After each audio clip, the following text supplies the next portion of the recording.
चुनाव हम सब ने देखा और चुनाव को बहुत करीब से मैं इसलिए देख रहा था क्योंकि जिस तरीके से बंगाल का चुनाव होने जा रहा था और जो भाषा जो व्यवहार भारतीय जनता पार्टी का था और पूर्व में भारतीय जनता पार्टी ने जो जो बंगाल में किया है उत्तर प्रदेश में उससे कम किया उन्होंने, लेकिन ट्रायल वहीं पर किया। हालांकि बंगाल में इससे भी खतरनाक तस्वीरें आई होंगी जो मैं तस्वीर दिखाना चाहता हूं आपको। ये तस्वीर वो है जब उत्तर प्रदेश में बाई इलेक्शन हुआ था, फोर्सेस को लगा करके लोगों को वोट रोका गया, वोट नहीं डालने दिया और चिन्हित कर करके कि कौन सा वोटर समाजवादी पार्टी का है उसको वोट डालने नहीं दिया जाएगा। और बंगाल में जो हुआ है डेमोक्रेसी को डिस्ट्रॉय करने का रास्ता निकाला है। इतना लोकतंत्र को डेमोक्रेसी को डैमेज किसी ने नहीं पहुंचाया होगा जितना भारतीय जनता पार्टी ने पहुंचाया है। भारतीय जनता पार्टी की आंखों में दीदी खटकती हैं। भारतीय जनता पार्टी की आंखों में दीदी खटकती हैं इसलिए क्योंकि वो आधी आबादी का प्रतिनिधित्व करती है। भारतीय जनता पार्टी सामंती सोच की है, इनके संगी साथी पुरुषवादी लोग हैं। ये कभी भी नारी को और महिला को बढ़ते हुए नहीं देख सकते और ये हम लोगों ने पूर्व में भी देखा है। याद कीजिए, राजस्थान में एक पूर्व मुख्यमंत्री को इन्होंने मुख्यमंत्री नहीं बनने दिया और दिल्ली में भी अगर कोई मुख्यमंत्री बना है तो वो आधी अधूरी मुख्यमंत्री है। यहां पर मतदान हुआ जरूर है, लेकिन लोगों ने अपनी इच्छा से कम दबाव में ज्यादा मतदान किया है। इतनी नफरत भरी नकारात्मक राजनीति, जहर घुली हुई राजनीति भारतीय जनता पार्टी बंगाल में करेगी ये कभी किसी ने सोचा नहीं था।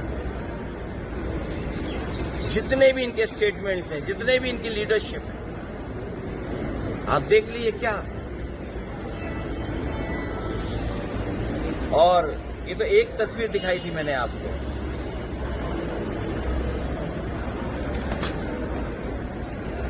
दूसरी तस्वीर भी आपको याद होगा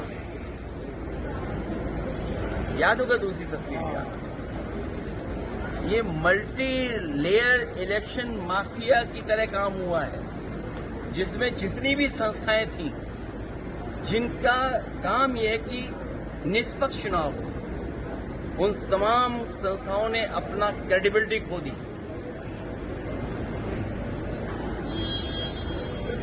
वायलेंस देखा जा रहा है, कई सारी घटनाएं देखने को मिली हैं और हालांकि दावा यह किया जा रहा था कि चुनाव के बाद ऐसी कोई स्थिति उत्पन्न नहीं होगी। भारतीय जनता पार्टी अराजकता पहले ऐसे ही काम करती है और यहां पर तो ये भरोसा दिलाया था कि न जाने कितनी कंपनियां यहां पर रहेंगी जो चुनाव के बाद भी सुरक्षा व्यवस्था को संभालेंगी। आखिर वो कंपनियां क्या हैं? कहीं ऐसा तो नहीं कि 15 दिन की छुट्टी दे दी गई हो उनको। शुभेंदु अधिकारी का जो पीए है उनको भी मर्डर किया गया है ऐसा एलिगेशन से। अब सेंट्रल फोर्स और ये विजिलेंस का ये सवाल भी आया। किसी के करीबी की जान जाना या पॉलिटिकल वर्कर के साथ व्यवहार होना और टीएमसी की पार्टी कार्यालय को जलाना, उनके कार्यकर्ताओं के साथ ये व्यवहार करना, ये जिम्मेदारी किसकी है? आप ये सिक्योरिटी देने की जिम्मेदारी किसने ली थी? इलेक्शन कमीशन, देश के होम मिनिस्टर। तो उन्होंने ये कहा था कि हमने लाखों सेंट्रल फोर्स भेजी है। सुनने में आया 3 लाख से ज्यादा यहां पर सेंट्रल फोर्स भेजी गई थी और एक पैरेलल स्ट्रक्चर क्रिएट किया गया था, पैरेलल स्ट्रक्चर। और उसमें बड़ी संख्या में यूपी के भी लोग थे, यूपी के लोग थे बड़ी संख्या में।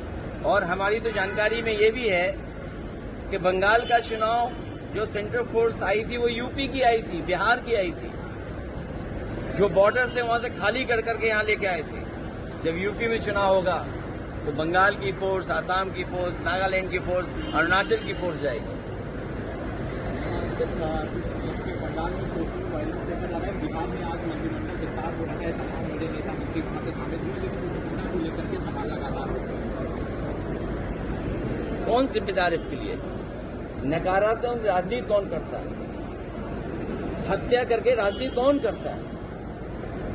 और बीजेपी पे सवाल बहुत हैं। आज जब हम और आप बात कर रहे हैं, नोएडा में ही एक की जान चली गई। नोएडा में एक भाई अपना पूछ रहा है कि मैं आखिरकार जान कैसे गई उसकी। सोचिए, भाई की जान ले ली गई। कौन है जिम्मेदार उसके लिए? कौन है जिम्मेदार उसके लिए? आप तो यूपी से आए हो। नोएडा में भी एक भाई की हत्या कर दी गई। कल गाजियाबाद में बैंक डकैती हो गई। कौन है जिम्मेदार उसके लिए? लेकिन लोकतंत्र को इतना लूटा किसी की सरकार में नहीं गया। ये पहली बार दिखाई दे रहा है कि Bharatiya Janata party, election commission दोनों मिलकर के काम कर रहे हो। चाहे एसआईआर किया हो, चाहे एसआईआर के बहाने जो टारगेटेड वोट काटे गए, और वो तो आंकड़े आपके पास भी हैं, जहां ज्यादा वोट कटा है और बीजेपी ज्यादा जीत गई। ममता बनर्जी ने कहा है कि हम इंडिया गठबंधन को मजबूत करेंगे और अब लड़ाई सबको पर होगी। इसीलिए मैं दीदी से मिलने आया हूँ। ऑपरेशन सिंदूर का 1 साल हुआ।